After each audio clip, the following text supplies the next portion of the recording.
Assalamualaikum warahmatullahi wabarakatuh. Untuk mata pelajaran akuntansi lembaga atau instansi pemerintah kali ini kita akan masuk ke materi akuntansi beban dan akuntansi belanja. Nah, di sini yang pertama ada pengertian dari beban. Beban ini merupakan penurunan manfaat ekonomi atau potensi jasa dalam periode pelaporan yang menurunkan ekuitas yang dapat berupa pengeluaran atau konsumsi aset ataupun timbulnya kewajiban. Nah, sedangkan belanja di sini belanja merupakan semua pengeluaran oleh bendahara umum negara atau bendahara umum daerah yang mengurangi SAL dalam periode tahun anggaran bersangkutan yang tidak akan diperoleh pembayarannya kembali oleh pemerintah. Jadi antara beban sama belanja ini memiliki perbedaan, di mana beban itu akan tetap diakui dan dicatat, pokoknya setiap ada transaksi, setiap ada kejadian yang berhubungan dengan setiap ada kejadian pengeluaran meskipun kasnya itu belum kita terima atau belum dibayarkan oleh pemerintah. Sedangkan belanja itu hanya diakui ketika kejadian itu, pokoknya kasnya itu sudah dikeluarkan ataupun diterima. Nah, itu akan diakui sebagai belanja. Nah, di sini ada perbedaan dari beban dan belanja, di mana beban ini diukur dan diakui dengan basis akrual, sedangkan belanja itu diukurnya dengan basis kas, menggunakan basis kas. Kemudian beban itu unsur pembentuk dari laporan operasional, sedangkan belanja unsur dari LRA. Dan beban itu kode rekeningnya 9, sedangkan belanja itu kode rekeningnya 5. Nah, ini perbedaan dari beban dan belanja. Nah, kemudian berdasarkan PSAP atau Peraturan Standar Akuntansi Pemerintah 02 mengenai LRA dan Peraturan Pemerintah Nomor 71 Tahun 2010, belanja itu diklasifikasikan berdasarkan klasifikasi ekonomi atau jenis belanjanya apa, berdasarkan organisasi dan berdasarkan fungsinya. Di sini berdasarkan atau klasifikasi ekonomi. Nah, pengelompokan belanja yang didasarkan pada jenis belanja untuk melaksanakan suatu aktivitas. Jadi berdasarkan klasifikasi ekonomi ini, belanja itu dikelompokkan dari jenis belanjanya itu apa dan untuk melaksanakan aktivitas apa yang berhubungan dengan perekonomian. Untuk klasifikasi ekonomi di pemerintah pusat itu ada belanja pegawai, belanja barang, belanja modal, kemudian ada bunga, subsidi, hibah, bantuan sosial, dan belanja lain atau belanja yang tidak terduga. Kemudian untuk pemerintah daerah itu ada belanja pegawai, belanja barang, belanja modal, subsidi, bantuan hibah, dan belanja tak terduga. Ini hampir sama aja sih sebenarnya untuk pemerintah pusat dan pemerintah daerah. Kemudian klasifikasi berdasarkan organisasi. Nah, klasifikasi ini berdasarkan unit organisasi pengguna anggarannya. Jadi kan di dalam pemerintah itu banyak organisasi-organisasinya dan berdasarkan pengguna anggarannya itu, jadi diklasifikasikannya berdasarkan ya pengguna anggarannya ini ada di organisasi apa saja. Nah, kalau untuk pemerintah pusat itu belanjanya itu per kementerian negara atau lembaga serta unit organisasi di bawahnya. Itu untuk pemerintah pusat. Sedangkan untuk Pemda, belanjanya ini ada di sekretariat DPRD, belanja sekretariat daerah provinsi, kota, kabupaten, dinas pemerintah tingkat provinsi, kota, kabupaten, dan lembaga teknis tingkat provinsi, kota, kabupaten. Kemudian klasifikasi berdasarkan fungsi. Nah, ini didasarkan pada fungsi utama pemerintah pusat atau daerah dalam memberikan pelayanan kepada masyarakat. Dilihat dari fungsi pemerintah ini terhadap masyarakat itu apa.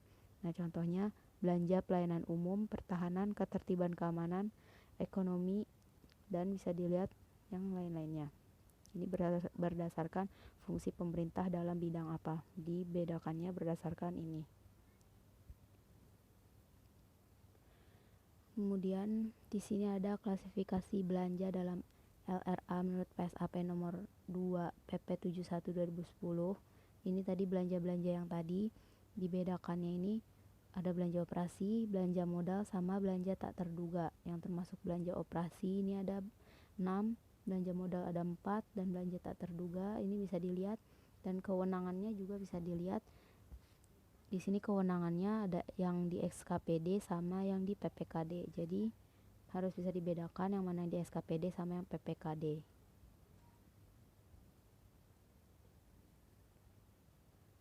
Nah, kemudian berdasarkan PSAP 12 mengenai laporan operasional, beban itu hanya diklasifikasikan berdasarkan klasifikasi ekonomi, yang pada prinsipnya itu mengelompokkannya sebagai beban. Jadi itu untuk beban cuma diklasifikasikannya berdasarkan ekonomi. Nah, di sini ada beban operasi, LO, beban transfer, defisit non operasional, sama beban luar biasa. Ini juga kewenangannya bisa dilihat ada di SKPD sama PPKD. Nah, selanjutnya ada pihak yang terkait dalam akuntansi belanja dan beban. Sama seperti yang sebelum-sebelumnya, ya, pihak-pihak terkaitnya itu pejabat penetapan keuangan SKPD, bendahara pengeluaran, pengguna anggaran, sama kuasa bendahara umum daerah atau BUD. Kemudian dokumen-dokumen yang digunakan itu ada daftar gaji, SP2D atau surat perintah pencairan dana, NPHD atau naskah perjanjian hibah daerah, surat perjanjian, surat keputusan kepala daerah, BAST atau berita acara serah terima, dokumen yang dipersamakan, dan bukti memorial. Nah, kemudian masuk ke jurnal standar beban dan belanja. Di sini yang pertama ada beban dan belanja pegawai. Jadi nanti ada dua untuk jurnal standar beban dan belanja. Ada tiga maksudnya. Ada 3 standar untuk beban dan belanja. Nah, di sini yang pertama ada beban dan belanja pegawai. Untuk beban pegawai ini merupakan kompensasi terhadap pegawai, baik itu dalam bentuk uang ataupun barang, yang harus dibayar pemerintah kepada pejabat negara, PNS, dan pegawai pemerintah yang dipekerjakan di pemerintahan tapi statusnya bukan PNS. Nah, pembayaran beban pegawai ini bisa dilakukan dengan mekanisme LS seperti beban gaji dan tunjangan, lalu mekanisme UP, GU atau TU seperti honorarium. Nah, kemudian ada tanggal pencatatan beban pegawai itu. Kalau di mekanisme LS itu diakuinya pada saat SP2D atau pada saat timbulnya kewajiban dari Pemda. Kalau untuk mekanisme UP, TU atau GU itu diakuinya pada saat pembayaran beban telah disahkan. Nah, untuk pajaknya di sini ada PPh pasal 21 tidak final sama PPh pasal 21 final.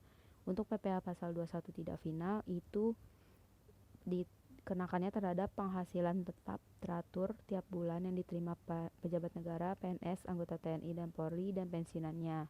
Itu yang dikenakan PPh pasal 21 tidak final dan ditanggung oleh pemerintah. Sedangkan yang penghasilan teratur dan tidak teratur yang diterima selain dari pejabat negara, PNS, dan lain-lainnya ini itu juga dikenakan PPh pasal 21 tapi dipotong dari pembayarannya. Kemudian untuk PPh pasal 21 final yang dikenakan itu untuk pembayaran honorarium atau imbalan tidak tetap atau dan teratur lainnya yang menjadi beban APBN dan APBD yang disahkan dan dibayarkannya kepada PNS, termasuk juga CPNS, pejabat, kemudian anggota TNI Polri, dan pensiunannya, dan ini dipotong dari pembayarannya. Nah, untuk PPh pasal 21 ada tarifnya sudah ditentukan. Di sini bisa dilihat untuk golongan-golongannya tarifnya berapa persen. Nah, untuk pembayaran pajaknya ini juga bisa menggunakan metode LS sama metode UP, mekanisme UP. Nah, ini untuk yang mekanisme LS. Mekanisme LS itu mekanisme langsung ya. Nah, ini untuk pajak yang dibayar oleh BUD atau PPKD, sedangkan mekanisme UP itu yang persediaan.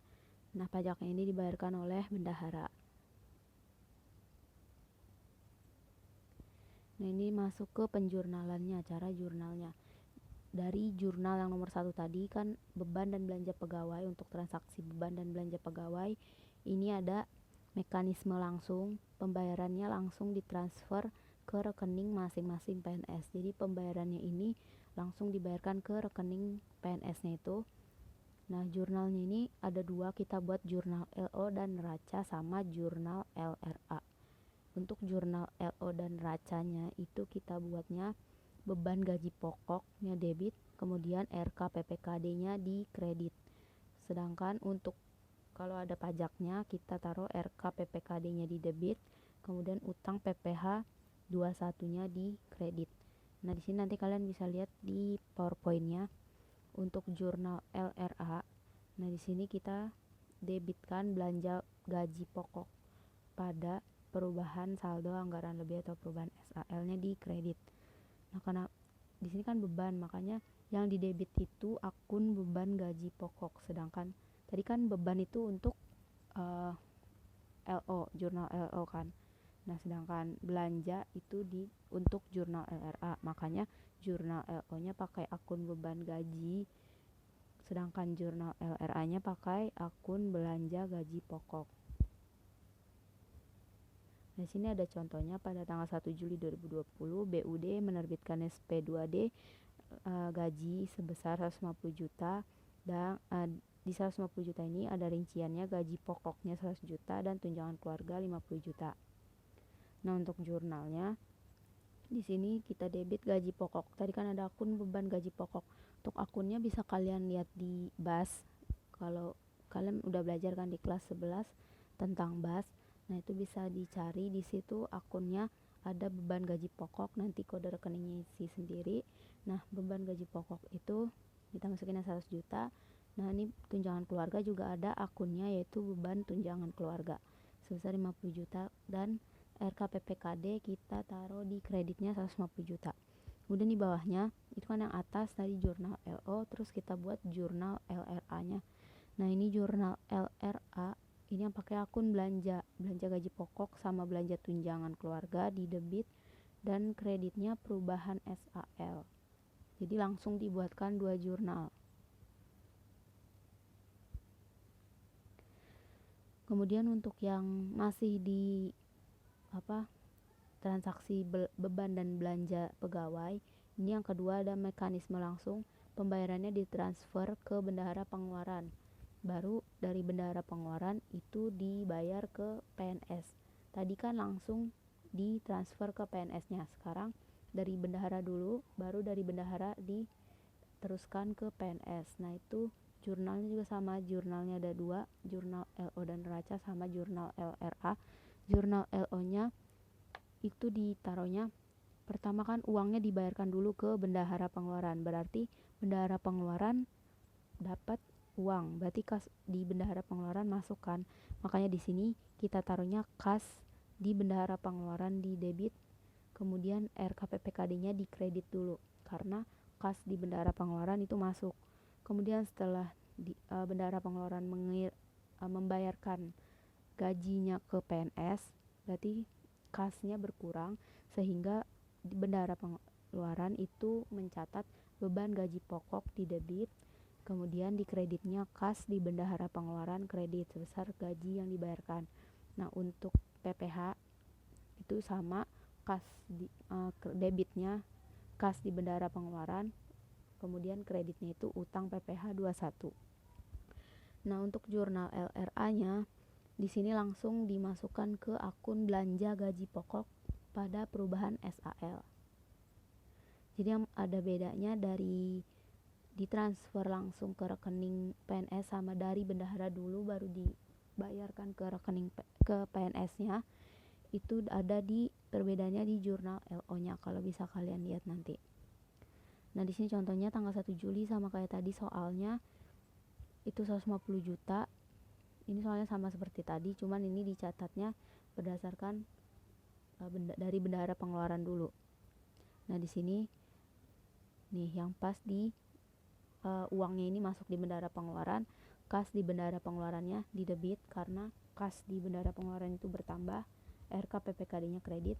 Nah, baru setelah dibayarkan ke PNS-nya, beban gaji pokoknya berapa, beban tunjangannya berapa, itu di debit dan kreditnya kas di bendahara pengeluaran. Beda kan sama yang mekanisme atau yang pembayaran langsung ke rekening PNS tadi. Kemudian jadi di sini jurnal LO-nya kita buat 2. Terus yang bawah itu jurnal LRA, belanja gaji pokok sama belanja tunjangan keluarga pada perubahan SHL.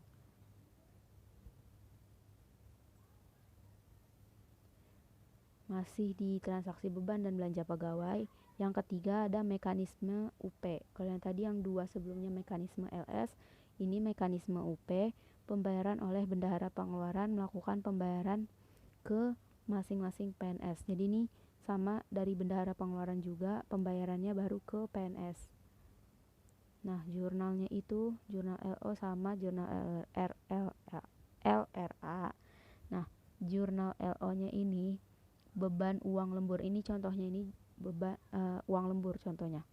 Kalau yang mekanisme langsung tadi kan seperti yang sudah disebutkan di mana? Di awal tadi ada di slide berapa tuh tadi, ada kan pembayarannya itu ada mekanisme LS, contohnya itu beban gaji sama tunjangan. Kalau mekanisme UP itu contohnya honorarium. Makanya di sini dicontohkannya uang lembur.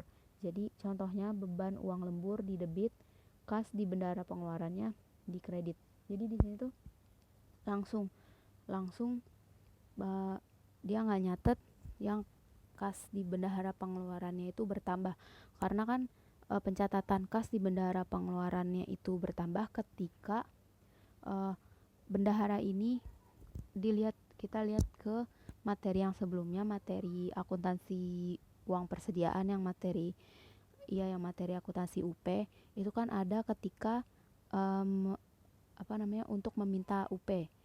Jadi di sini nggak perlu dicatat lagi penerimaan UP-nya itu berapa, jadi langsung ketika si bendahara pengeluaran ini pasti udah punya UP kan, makanya dia bisa mengambil dari uang ini dari UP, makanya langsung dicatat beban uang lemburnya di debit, kas di bendahara pengeluarannya di kredit. Nah, kemudian untuk utangnya sama kayak yang sebelumnya, kas di bendahara pengeluarannya di debit, terus utang PPh 21-nya di kredit. Pokoknya kalau yang di UP itu kita lihat dulu transaksi sebelumnya udah ada belum transaksi meminta atau memasukkan uang persediaan ke bendahara pengeluaran. Nah, kalau udah ada, jadi ya nggak perlu dicatat lagi ketika ada beban dan belanja pegawai ini misalnya. Jadi langsung ketika pengeluarannya aja yang dicatat. Kalau yang tadi, yang transaksi sebelumnya itu kan dia menggunakan mekanisme LS, makanya kas di bendahara pengeluarannya itu masuk dulu ke bendahara karena kan belum diterima. Sedangkan kalau yang pakai UP dia udah meminta UP dulu, baru nanti ketika ada transaksi seperti uang lembur itu baru langsung bisa dikeluarkan tanpa harus menunggu uangnya diberikan dulu ke bendahara pengeluaran. Makanya nggak dicatat kas di bendahara pengeluarannya di debit dulu seperti yang transaksi sebelumnya. Nah, sedangkan jurnal LRA-nya sama pakai akun belanja uang lembur pada perubahan SHL. Untuk jurnal LRA ini lebih simple, lebih nggak terlalu ribet kayak LO sih kalau bisa dilihat. Di sini nggak harus sampai 2 jurnal, cuman cukup 1 jurnal aja. Nah, kemudian di sini ada contoh tanggal 10 Juli 2020, bendahara pengeluaran membayarkan uang lembur sebesar 15 juta misalnya. Nah, dilihat di sini ada jurnal LO dulu di atas, beban uang lemburnya langsung dikeluarkan 15 juta, kas di bendahara pengeluarannya pasti dikredit 15 juta, dan jurnal LRA-nya belanja uang lembur pada perubahan SAL.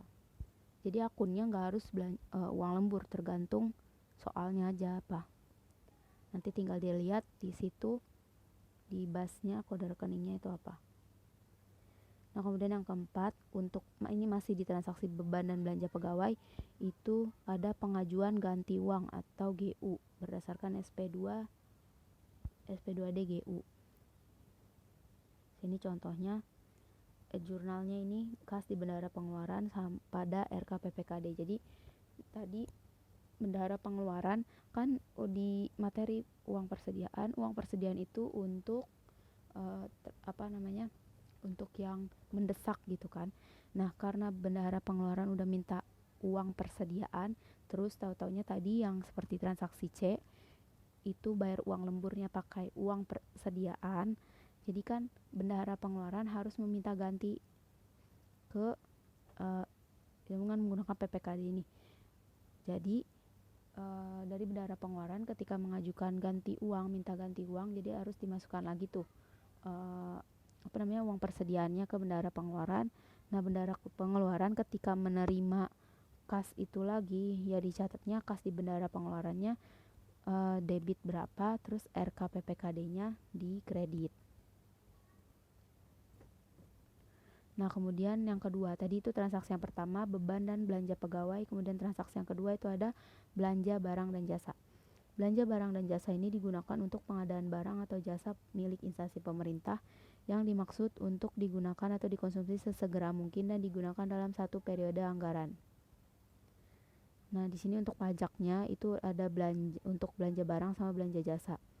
Di sini kalau untuk belanja barang itu kenanya PPh pasal 22 maaf. PPh pasal 22 sebesar 1,5% itu dari dasar pengenaan pajak atau DPP. Nah, ini untuk pembelian barang yang melebihi 2 juta termasuk dengan PPN-nya. Kemudian PPN 10% dikenakan juga apabila pembayarannya ini melebihi 1 juta. Nah, kalau belanja jasa itu dikenakan PPh pasal 23 sebesar 2% dari DPP, kecuali ada surat keterangan bebas dari PPh 23 itu baru nggak dikenakan. Dan dikenakan PPh 10% juga apabila pembayarannya melebihi 1 juta. Nah, untuk mekanisme pajaknya ada dua juga sama, ada mekanisme LS sama mekanisme UP. Kalau yang LS itu contohnya untuk pajak yang dibayar oleh BUD atau PPKD. Nah, kalau yang mekanisme UP untuk pajak yang dibayarkan oleh bendahara. Pokoknya kalau yang mekanisme LS itu bisa dilihat semuanya itu dibayarkan langsung dari BUD atau PPKD-nya. Tapi tadi seperti yang transaksi sebelumnya ada yang melalui bendahara pakai mekanisme langsung. Jadi tuh dari BUD atau PPKD-nya tadi kan ada yang contohnya langsung dibayarkan ke rekening PNS-nya. Nah, itu pakai mekanisme langsung. Terus ada juga yang dari BUD atau PPKD-nya melalui perantara bendahara pengeluaran. Makanya seperti yang tadi ada mekanisme langsung tapi melalui perantara bendahara pengeluaran. Sedangkan kalau yang mekanisme UP itu pokoknya dia dari uangnya dari bendahara pengeluaran pakai UP atau uang persediaan di bendahara pengeluaran. Nah, nanti baru bendahara pengeluaran akan meminta penggantian uang ke BUD atau PPKD-nya lagi karena bendahara ini sudah mengeluarkan uang dari uang persediaannya itu bedanya. Nah, untuk transaksi belanja barang dan jasa itu yang pertama ada pakai pendekatan beban. Untuk setiap pembelian barang atau jasa akan diakui atau dicatat sebagai beban jika pembelian barang dan jasa itu dimaksudkan untuk segera dikonsumsi atau segera digunakan. Pokoknya yang bisa dibilang jangka pendek, jadi benar-benar sesegera mungkin belanjanya itu tuh dipakai. Nah, untuk jurnalnya sama ada 2 jurnal. Untuk LO itu kita misalnya di sini beban persediaan ATK. ATK itu kan pasti langsung dipakai kan. Makanya di sini contohnya beban persediaan ATK di debit, RKPPKD-nya kredit. Kemudian untuk pajaknya itu RKPPKD-nya kredit, terus utang PPh atau utang PPN-nya di kredit. Kemudian jurnal LRA kita pakai akun belanja persediaan ATK pada perubahan SAL. Contohnya di sini tanggal 12 Juli SKPD membeli ATK sebesar 850 juta. Nah, di sini kita taruh nih beban persediaan ATK 850 juta, RKPPKD-nya di kredit. Kemudian untuk LRA-nya belanja persediaan ATK pada perubahan SAL.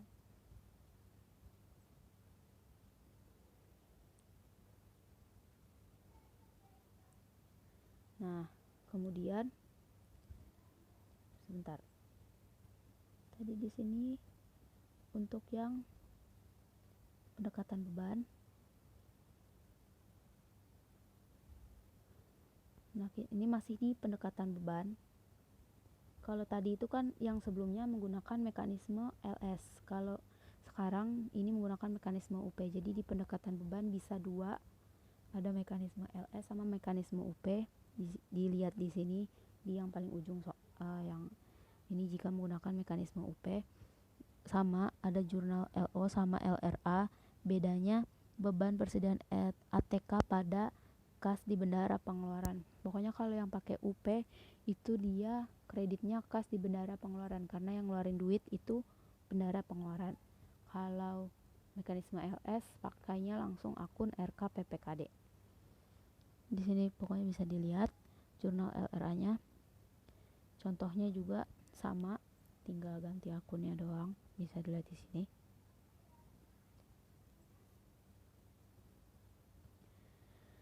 Lalu yang kedua, pakai pendekatan aset, masih di transaksi belanja barang dan jasa. Untuk yang pendekatan aset itu setiap pembelian barang dan jasa akan diakui sebagai persediaan jika pembeliannya itu digunakan dalam atau selama satu periode anggaran atau untuk yang sifatnya jaga-jaga. Nah, ini menggunakan mekanisme LS. Di sini akunnya persediaan ATK pada RKPPKD. Kalau yang pendekatan beban pakai akun beban persediaan ATK, kalau untuk pendekatan aset pakai akun persediaan ATK. Terus untuk catat utangnya juga sama. Terus untuk jurnal LRA pakai belanja persediaan ATK. Jadi sama kayak yang pendekatan beban, dia pakainya akun belanja, masih pakai akun belanja. Jadi bedanya cuma di jurnal LO nya aja. Nih contohnya di sini persediaan ATK pada RKPPKD sama belanja persediaan ATK pada perubahan SAL.